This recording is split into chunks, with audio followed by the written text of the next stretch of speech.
What is going on, guys? Welcome back to the channel. According to my YouTube analytics, you guys seem to love Mercedes-Benz and especially the E-Class, so I have a 2020 model here for you. It's been a little while since I've been in one of these, so I think we should refamiliarize ourselves with the car. So let's check this one out and see how it does.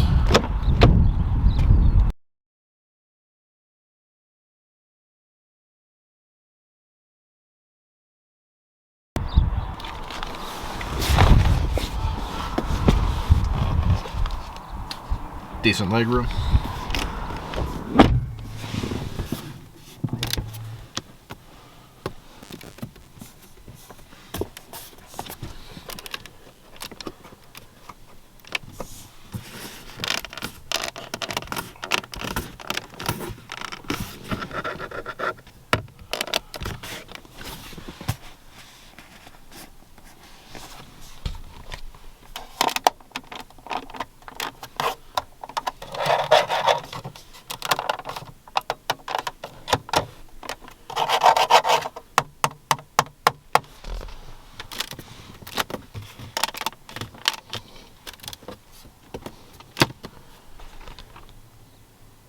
Let's see the front. Again, somebody wanted to see this.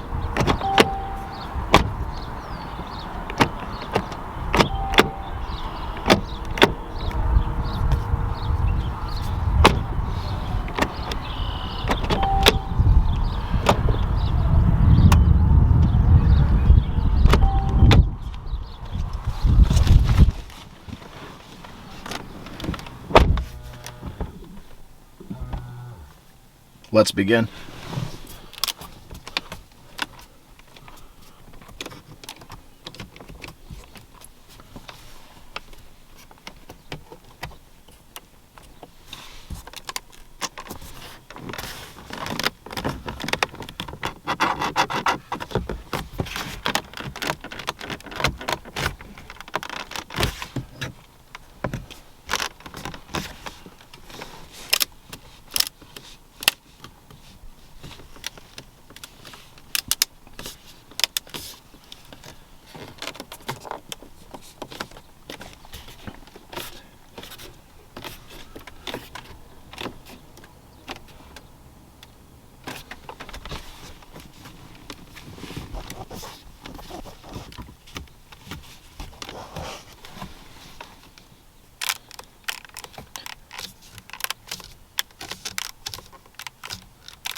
And now for the button check.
And now for the final button.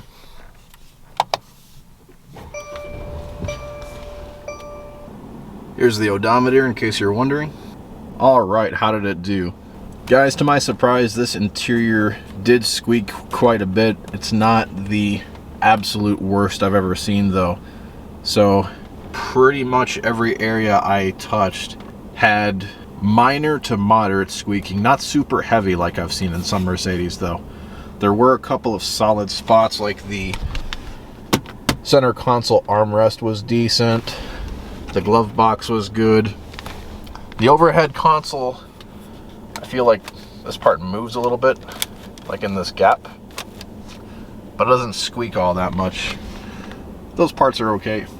The rest of the center console area, the steering wheel, the door, and even by the window switches were squeaky, unfortunately. So that puts this car at a 5 out of 10 for fit and finish.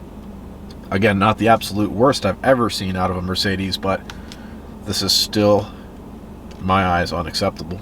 As far as materials go, this is actually pretty similar to a lot of other modern Mercedes that I've done as of recently.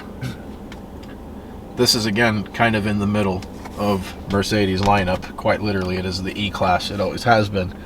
This is far from the worst that Mercedes uses, like in the GLA I just did. However, it is not an S-Class. Not even close. I've said this in my GLC video. A lot of people who are new to the channel think that I'm a Mercedes hater, and I have nothing good to say about their cars, and clearly I'm just biased. But no, I actually own 2 Mercedes, and I think out of all the mid-size sedans on the market right now, this has the nicest interior design. I mean, I'm gonna come out a little bit as much as I can here, but look at this interior. This is just gorgeous. Whoever designed this car deserves a raise. 10 out of 10. It's so beautiful. And I love how they took this part of the S-Class. I think they call these 4 air vents the string of pearls. Correct me if I'm wrong, but that is by far the best part of this car, is these 4 air vents right here. Again, gorgeous interior. I love it. Materials wise, this is my biggest gripe about this, really. You can spend $64,000 on this car and not get leather seats.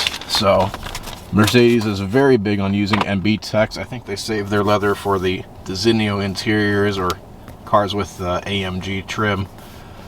This is MB Techs. You guys know how I feel about MB Techs. It's one of the least nice feeling fake leathers on the market. There are other brands that have fake leathers that do much better. This is not soft, doesn't feel good to my touch, and I absolutely despise it. Don't like it one bit. Wish they could have real leather, especially for this kind of money. Otherwise, materials wise, we're not looking too bad here. So we have the soft touch vinyl going on in all the upper parts. No problems there. Even lower, like by your knees, this area, the glove box and lower, it's all going to be soft touch, so no problems there with the materials. And then I love this wood. So I know this isn't like every Mercedes now. It's this open pore wood, but again, the design is fantastic and it feels very good to the touch. Kind of expensive. I actually like that quite a bit. The headliner and sun visor. So the headliner is cloth, sun visor is plastic. You know how I always wish they could just make the sun visor at least cloth too. It feels a little bit better than plastic. This isn't the worst plastic I've ever felt, so it's not too bad, I guess. And then as far as the buttons and switchgear go, I mentioned this before. They are very beautifully designed buttons, and they do initially feel good to the touch. It's just when you press on some of them, I wish they would feel a little bit heavier, tactile, clickier, kind of like on an Audi. They are masterful at this sort of thing. These buttons are just good, they're not great. But again, the design is fantastic. We have knurling on a lot of the buttons, and even this sort of glossy finish, again, looks and initially feels pretty great. I'd say good buttons and good switchgear, and again, love the air vents. Another thing I mentioned in the GLC, is the Burmeister speakers right here. They are laser cut, I believe, or laser drilled, whatever the hell they're called.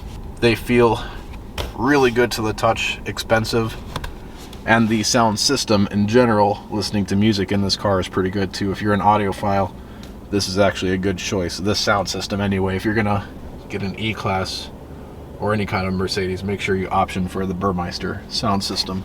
It is definitely worth the money. So the interior materials, I'm gonna give it a 6 out of 10. If we had real leather seats and everything else was unchanged, that would be an easy 7, because the rest of it is actually pretty decent.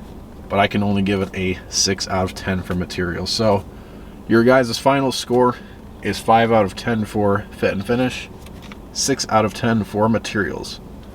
Please let me know your thoughts. Guys, I got to drive this around for a little bit, and I think it is an improvement over the outgoing E-Class. That car didn't feel very sporty, so you would think, oh, it's gonna be a baby S-Class, so it's gonna be super plush and isolated and everything. And that car is not either. That car sucked at being a luxury car and being a sports sedan, in my opinion. How does this one compare? It's pretty similar to the outgoing car, actually. I must admit the steering ratio is a little tighter on this car from what I feel. So when you change the direction of the steering wheel, the car does change direction pretty quickly too, even though this is electric power assist and does feel pretty numb, I have to tell you. But the car is actually pretty capable. At higher speeds it's stable, and even around higher speeds, sort of bending curves, high speed curves basically, like 60, 70 miles per hour, this car feels fine. I mean, you're not going to feel like you're not confident or anything like that. This car holds its own pretty well on the road, and again, for the average consumer, this is going to be just fine. This is not a bad driving car or anything like that, but at the same time, it's not a sports car, and it's not an isolation chamber like the S-Class. So overall, decent, competent car. This one has the 4-cylinder turbo. It's the E350. I think it's about 260 horsepower or something like that. It feels decently quick. The torque does kick in pretty early. It's not as slow as I thought it would be, but it's no rocket ship either. This isn't going to blow your socks off, but it's not dog slow either, like on some 4-cylinder turbos. Should you buy one? Maybe. Maybe. But anyway, let me know your thoughts, and I'll see you later. Peace.